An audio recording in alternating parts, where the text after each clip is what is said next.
And today you're working in alfalfa running about 8.5 miles Yes, per sir. hour. This is mid-October, trying to get all the leaves up, and Yes, so sir. you're able to move fast. It's not ideal crop conditions. It's a lot lighter crop than what we typically deal with, but this baler sure is making quick work of it, nevertheless. So while we're stopped here, we can actually see the split. It's running right down the middle, two bales sliced, and then you're just able to pull that Two right bale off there. slice.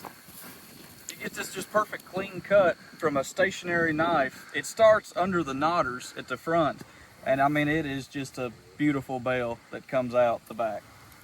It looks really good. Yes, sir.